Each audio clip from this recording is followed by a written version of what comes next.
Hi, and welcome back to BeanTalk.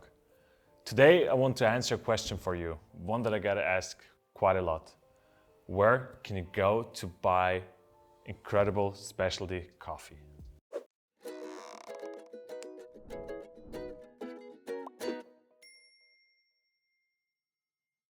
If you're new to our channel, my name is Max and we're BeanTalk Coffee News and we'd like to talk about all things coffee. So if you're also interested into coffee, the coffee industry and people working in the coffee industry, then definitely give us a like and hit the subscribe button. It would mean a lot. And now back to the video. All right, I have 6 little steps for you to follow to find your next favorite coffee. Step 1. Step 1 might be my favorite step.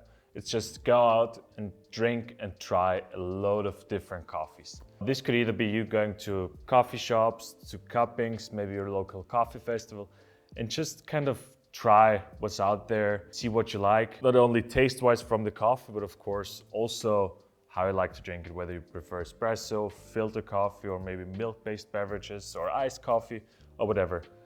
But first, to kind of establish your kind of taste, you just have to try a bunch of different stuff. Step 2.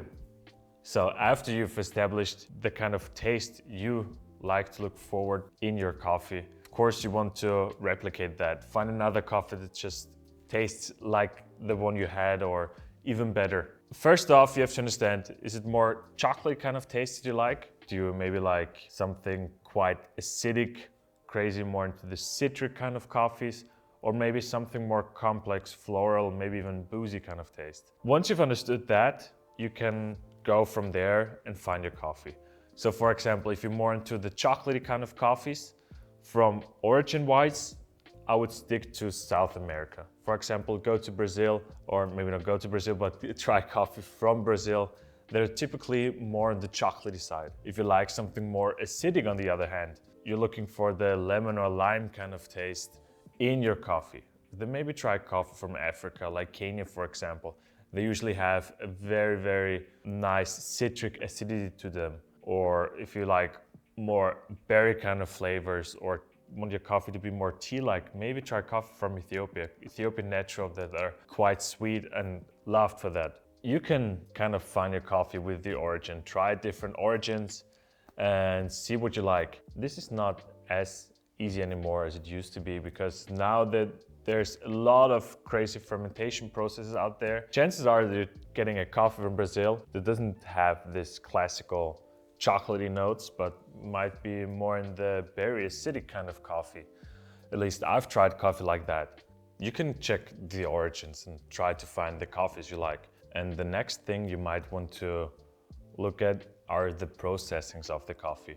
So for example, if you like the more complex kind of sweet coffees, then go for the natural that usually are more sweet, have more body, are more complex.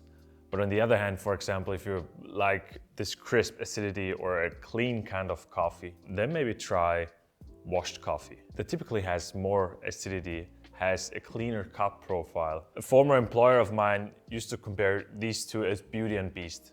So the beauty being the elegant, natural that is very complex, has more layers to it. A couple of different flavors that kind of blend into each other, wherein the beast usually is a coffee that really punches in the face. It has 1 or 2 kind of very clear taste notes. So again, a perfect example for that is coffee from Kenya. It usually is very high in acidity. It tastes like some sort of lemon or lime, for example, and berries. And then, of course, you have in the middle, right in between these two, you have honey process.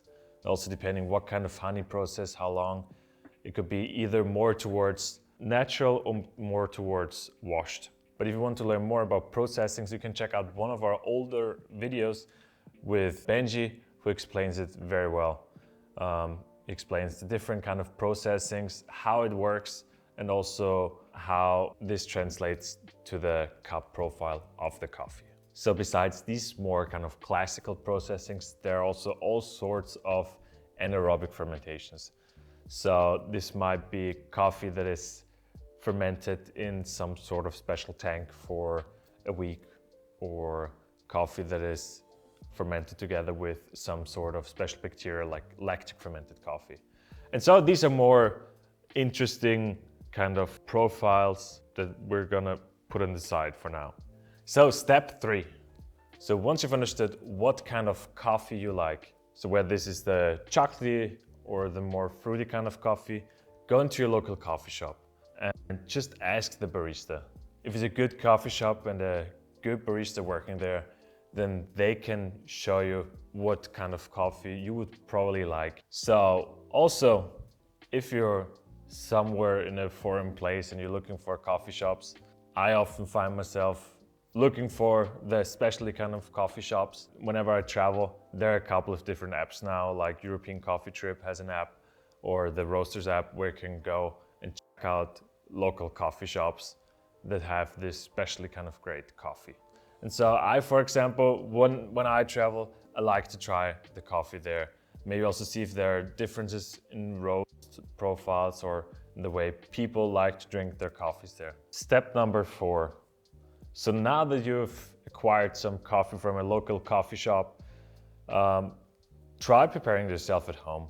See how you like this coffee with your setup. Whether this be an espresso with your espresso machine, or if you make filter coffee, just try preparing it yourself and see if you like it at home as well. Step number 5. Now that you have finally established what kind of coffee you like and know where you can get it and also know how to prepare it at home, it's gonna be way easier now to find more coffees that match this kind of coffee flavor, of course. So now you can go out into the world and buy more coffees that you're probably gonna like. Step number 6. Chances are that now that you might have been drinking the same kind of coffees for a while now, at least I've often found myself in this position, that I started looking for something different again. So for example, I used to drink a lot of natural coffees or fermented coffees, and now I'm taking a little break from that and go more into the wash kind of coffees again and look for the more acidity. If you find yourself in this position, go back to the drawing board and try different coffees. Maybe go to your local coffee shop and say yes to the coffees you said no before. If you were looking for sweet natural before, maybe try washed coffee now. There's higher in acidity and maybe you like it, maybe you don't. But yeah, you just have to go and try, of course.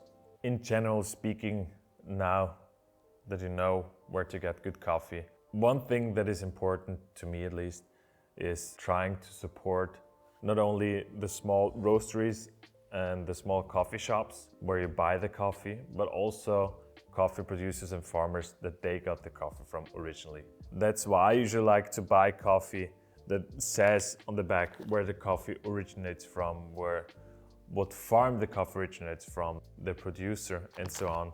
Because usually when it does, chances are pretty good that they work more closely with the farmers, pay them a more fair wage for their product. And so I think this is really important, speaking about sustainability for coffee producers, that they also get paid a fair price for their product. That's how you're most likely to find your new favorite coffee. And also one small tip, if there's a local coffee festival or something similar happening at your place, then go check it out, because often they do public cuppings where you can try a lot of different coffees, maybe even like 10 to 20 coffees at a time. And so this really helps by developing your taste and finding out what coffees you really like. Definitely check that out. I really hope you enjoyed this video and kind of find your new favorite coffee now. And thank you so much for watching. Drink loads of good coffee and see you next time. Bye.